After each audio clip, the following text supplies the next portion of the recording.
Vous en avez assez des rendements au plancher de votre livret. Vous entendez parler souvent d'assurance vie, que ce soit dans la presse ou auprès de vos collègues, et vous vous dites que c'est peut-être le moment de s'y intéresser. On l'entend souvent, l'assurance vie, c'est le couteau suisse de l'épargne. Vous êtes tenté, mais il y a tellement d'offres et tellement de distributeurs différents que vous vous sentez perdu pour choisir le contrat qu'il vous faut. Pas de panique. Voici 4 questions à vous poser afin de faire le bon choix. Première question. Combien êtes-vous prêt à mettre régulièrement sur votre contrat? Pour souscrire à une assurance vie, il faut verser une première somme sur le contrat. On parle aussi de ticket d'entrée. Alors que certains sont accessibles à partir de quelques centaines d'euros, d'autres nécessiteront des mises plus importantes, de l'ordre de 1 000 euros. Déterminer votre capacité d'épargne vous aiguillera vers le contrat qu'il vous faut. Comme le dit le dicton, ce sont les petits ruisseaux qui font les grandes rivières. Et si vous souhaitez vous constituer une épargne à votre rythme, mieux vaut privilégier les contrats les plus accessibles à partir de quelques centaines d'euros, quitte à moduler en effectuant par la suite des versements au montant plus élevé. Deuxième question.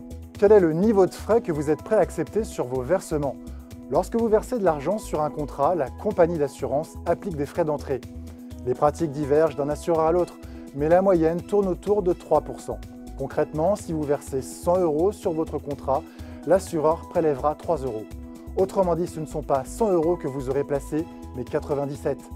Même si la tendance générale est de pouvoir négocier ces frais à la baisse, surtout si vous placez une somme importante, il est possible de les supprimer une fois pour toutes en souscrivant un contrat sur Internet. Avec 0 frais d'entrée, si on reprend l'exemple précédent, lorsque vous versez 100 euros, ce sont bien 100 euros qui seront placés. Attention, ce ne sont toutefois pas les seuls frais que vous serez susceptible de payer. Il faut signaler les frais de gestion pris tous les ans sur les sommes placées et selon le type de votre contrat, les frais d'arbitrage lorsque vous changez de support d'investissement. Troisième question, quelle offre de support vous faut-il? Un contrat d'assurance vie, c'est une enveloppe qui vous permet de faire différents choix d'investissement. Si vous souhaitez une sécurité totale, sans risque de perte des sommes placées, vous miserez sur un fonds en euros garanti. Mais comme ils sont essentiellement investis en obligations d'État, ils rapportent peu. La rémunération moyenne a été de 1,80% en 2018. Si vous voulez que votre investissement soit plus rémunérateur, vous pouvez choisir des unités de compte. Il s'agit de supports boursiers, mais cette fois le risque est bien présent. Il y a des bonnes et des mauvaises années.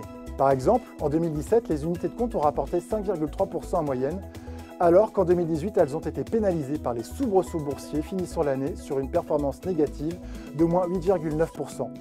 Toutefois, dans une perspective de long terme, les unités de compte se révèlent rentables et peuvent vous rapporter plus que ce que vous aurez misé sur le seul fonds en euros. Privilégiez les contrats dits en architecture ouverte, c'est-à-dire ceux qui ne proposent pas uniquement les supports vendus par leur propre réseau, mais qui permettent d'investir dans les fonds de sociétés de gestion reconnus sur la place et indépendantes de l'assureur. Pour résumer, si vous ne voulez prendre aucun risque, veillez à choisir un contrat qui vous donne accès à un ou plusieurs bons fonds en euros. Si vous ne jurez que par les supports boursiers, un contrat disposant d'une large palette d'unités de compte sera à privilégier. Avec un bon contrat multi-support qui propose les deux types de fonds, vous serez en mesure de panacher efficacement entre le support garanti et support risqué pour coller au plus près à votre sensibilité d'investisseur. Quatrième question, quel type de gestion vous faut-il? Pour vous aider, les contrats les plus complets peuvent vous proposer une gestion profilée. On l'appelle aussi dans le jargon des assureurs une grille d'allocation type. Elle vous aide à bien répartir votre épargne entre le fonds en euros et les unités de compte. Si vous affichez un profil prudent, 80% de votre épargne sera investie sur le fonds en euros et 20% seulement sur les unités de compte. En profil équilibré, la proportion passe à 50-50 et en profil dynamique, c'est 80% de votre épargne qui est investie sur les unités de compte et seulement 20% sur le fonds en euros. Enfin, si vous ne savez pas du tout quel fonds choisir, optez pour la gestion pilotée. On l'appelle aussi gestion sous mandat. Vous confiez alors le pilotage de votre épargne à une société de gestion indépendante de votre assureur.